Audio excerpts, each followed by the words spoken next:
The adventures of Lara Croft continue with secrets and lies. Welcome to the Complete Story Series, where we take trade paperbacks and single issues, and we break them down into digestible bites to help you understand. Then we read it dramatically back to you. All alterations to the panels, text, and images are to prevent copyright problems, and all art is owned by its respective companies. This is the continuing adventures of Lara Croft from the new Tomb Raider series, brought to you by Dark Horse. There are a lot of comics in this series, and it's awesome. I liked it. In this video, we'll be covering half of Volume 2, and this takes place after the events of the game and after the events of the first story arc located on our Eligible Monster Gaming channel. You won't be too lost if you didn't watch those, but if you are interested, we'll leave a little link for you right here. A lot of people were lost on the island, and it's up to Lara to call all their families and tell them that she lost them due to her desire to find the island of Yamatai. She's dealt with her survivor's guilt, and her friends are beginning to move on with their lives. And Lara would like to as well, but she needs to tell Alex's mother that her son was lost on their adventure. She tried to tell her that her son died a hero. He sacrificed himself for everyone. And Alex's mother tells her that it is a cold comfort. But she does ask for Lara's help in finding Kaz, Alex's sister that went to Chernobyl. Well, the area right outside of it, she hasn't been heard from in a week. So Lara tells Alex's mother she'll bring her back. And she bids farewell to her roommate and close friend, Sam, and she heads off for Russia. She tries to sneak into the quarantine zone around Chernobyl, but she quickly realizes that she'll need to go in on foot, and she ditches her ride so that she can snip the fence and run into the area. But as she sneaks around the quarantine zone, she accidentally steps onto a bear trap, and it jumps up, clipping her in the calf. She bandages up her leg, and she debates what they were trying to catch out here, and that's when she sees a deer coming up behind her. I think this was meant for you, isn't it? It must be karma for all the deer that I killed on the island. Then a few wolves appear in front of her, and you must be karma for all of you that I killed. She quickly fires off a few rounds into the wolves, dropping them, and then she runs off to hide because the guards back at the fence heard the shots. As the guards come over looking to see what happened, they found the dead wolves, and then Lara snuck up behind them and knocked them out so that she could take their rifles, just in case. She then walks off into the forest and into Pripyat, one of the towns next to Chernobyl. But as she wanders around the area, avoiding the local tour happening, 3 men in hazmat suits see her, and they decide that Lara must be the person that they were warned was coming. Lara looks down at her radiation meters to make sure that the area is safe, and then she proceeds to move forward, very cautiously, until she hears something behind her. Almost on instinct, she turns around with her gun ready, and sees the same deer. She then pulls out a snack and feeds it to her new friend. Of course, this gets her new friend to follow her around. Pokes around a little bit more and looks in awe at the state of the town until she hears a distant howl. The deer runs off, and then 3 dogs approach Lara. Then, just as Lara is getting ready to shoot them, a woman puts her pistol into Lara's back. Get your hands up, damn it! They are up. Kaz, is that you? It's Lara, a friend of your brother's. I know who you are, and I don't know why you're here. So she explains why she came here, while Kaz takes her guns and sends the dogs off to distract a tour group.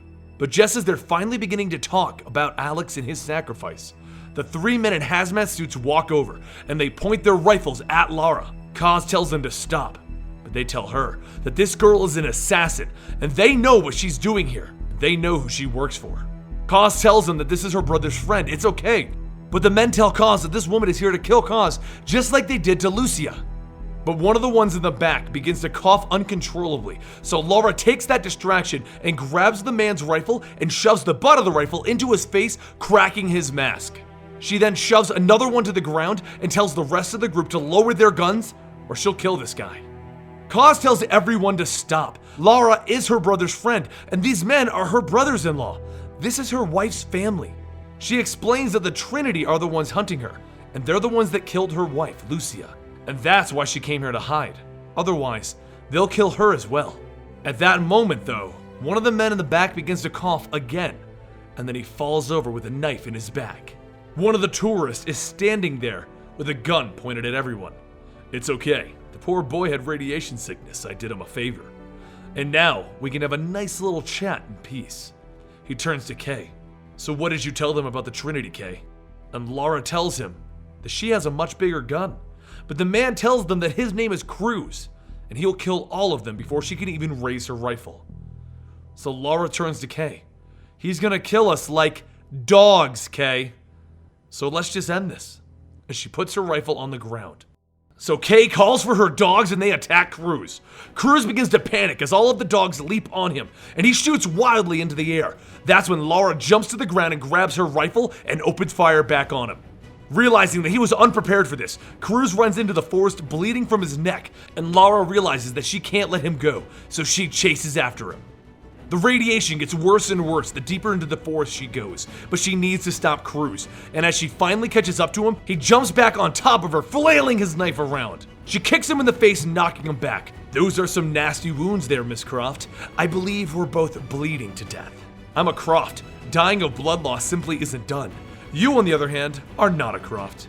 Cruz checks his dog bite on his neck, and he realizes that it's getting much, much worse very quickly. So he jumps at her again, and she dodges his knife and then punches him in the face. Their fight gets intense, and she falls off the cliffside onto the ground below, where her rifle landed when she first got attacked. She grabs it and opens fire on him, hoping to hit him without much aim, and it all misses.